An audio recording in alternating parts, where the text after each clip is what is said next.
பாகிஸ்தான் பயங்கரவாதிகளுக்கு எதிராக ஒரு தீவிரமான நடவடிக்கையை இந்திய ராணுவம் வெற்றிகரமாக தொடங்கி இருக்கின்றது. ஜெய்ஷ்-இ முகமது மற்றும் லஷ்கர்-இ-தொய்பா என்கின்ற இந்தியாவின் மிகப்பெரிய எதிர்ப்பு நிலைப்பாட்டில் இருக்கக்கூடிய பயங்கரவாதிகள் அமைப்புகள் ஊடுருவி இருக்கக்கூடிய அந்த பகுதியிலே ஒரு வெற்றிகரமான தாக்குதலை இந்திய தரப்பில் தொடுத்திருக்கின்றார்கள். 9 ஏவுகணைகள் அந்த பகுதியை நோக்கி பாய்ந்து சென்றிருக்கின்றன. ஆக்கிரமிப்பு காஷ்மீர் பகுதியில் தங்கியிருந்து தொடர்ந்து இந்தியாவிற்கு எதிரான சதி செயல்களில் பயங்கரவாத செயல்களில் ஈடுபட்டுக் கொண்டிருந்த ஜெய்ஷ்-இ முகமது மற்றும் லஷ்கர்-இ-தொய்பா அமைப்பினுடைய தங்குமிடங்கள் கண்டறிந்து அழிக்கப்பட்டிருக்கின்றன. அது மட்டுமல்லாமல் அந்த அமைப்பினுடைய மிக முக்கியமான தளபதிகள் உட்பட பயங்கரவாதிகள் பலர் உயிரிழந்திருக்கின்றார்கள் இந்தியாவின் ஏவுகணை தாக்குதலில் என்ற தகவல் வெளிவர தொடங்கி இருக்கக்கூடிய சூழ்நிலையில் பிரதமர் நரேந்திர மோடி இந்த ஆபரேஷன் சிந்தூர் நடவடிக்கையை தொடர்ந்து கண்காணித்தார் என்ற தகவல் தற்போது வெளியிடப்பட்டிருக்கின்றது. ஏற்கனவே பதான்கோட் தாக்குதல் சம்பவத்தின் பொழுது கூட பிரதமர் நரேந்திர மோடி நம்முடைய விமானங்கள் பாகிஸ்தான் எல்லைக்குள் ஊடுருவி சென்றது முதல் அங்கு வெற்றிகரமாக தாக்குதல் நடத்திவிட்டு மீண்டும் திரும்பி வந்தது வரை ஒவ்வொரு நகர்வையும் பிரதமர் நரேந்திர மோடி அன்று இரவு முழுவதும் கண்காணித்துக் கொண்டே இருந்தார். அதே போன்று இன்று ஆபரேஷன் சிந்தூர் என்கின்ற பெயரில் எடுக்கப்பட்டிருக்கக்கூடிய இந்த ஏவுகணை தாக்குதல் நடவடிக்கையும் பிரதமர் நரேந்திர மோடி அவர்கள் ஒவ்வொரு நொடிப்பொழுதும் கண்காணித்திருக்கின்றார் என்ற தகவல் வெளியிடப்பட்டிருக்கின்றது. பிரதமரை பொறுத்தவரை அவருடைய ஒவ்வொரு அசைவுகளையும் மற்ற நாட்டினுடைய உளவுத்துறையினரும் கண்காணிப்பார்கள்.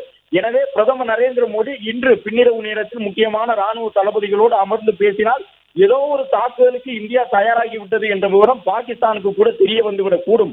எனவே பிரதமர் நரேந்திர மோடி டெல்லியில் இருக்கக்கூடிய தன்னுடைய இல்லத்தில் வழக்கமான நடவடிக்கையின் படி வழக்கமாக ஒவ்வொரு நாளும் எப்படி இருப்பாரோ அதே போன்று இரவு நேரத்தில் தூங்கச் சென்றார் என்பது போன்ற அந்த தகவல்கள் வெளியில் கசிய விடப்பட்டிருந்தன. மற்ற நாட்டினுடைய உளவு அமைப்புகள் எந்த வகையிலும் தயாராகிவிடக் கூடாது. குறிப்பாக பாகிஸ்தான் நாட்டினுடைய உளவு அமைப்பான ISIS அமைப்புக்கு எந்த தகவலும் சென்றுவிடக் கூடாது என்பதற்காக பிரதமர் நரேந்திர மோடி தன்னுடைய வழக்கமான பணிகளில் ஈடுபடுவதை போன்றுதான் நேற்று நள்ளிரவு வரை அந்த விவரங்கள் பதிவு செய்யப்பட்டிருந்தன.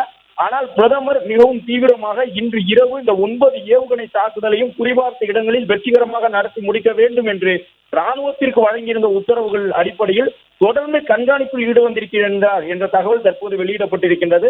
பிரதமர் ஒவ்வொரு ஏவுகணையும் பாய்ந்து சென்று ஏவுகணை எந்த இடத்தில் விழுந்தது, குறிவைக்கப்பட்ட இடத்தில் சரியாக விழுந்ததா, எந்தெந்த தளபதிகள் எல்லாம் அங்கே பலியாகி இருப்பார்கள், அதாவது தளபதிகள் என்றால் அந்த பயங்கரவாத இயக்கத்தினுடைய மிக முக்கியமான நபராக இருக்கக்கூடிய அவர்கள் எத்தனை பேர் பலியாகி இருக்கின்றார்கள் என்ற விவரம் உட்பட ஒவ்வொரு விவரத்தையும் பிரதமர் நரேந்திர மோடி தொடர்ந்து கண்காணித்து வந்திருக்கின்றார் என்ற விவரம் தெரிய வந்திருக்கின்றது.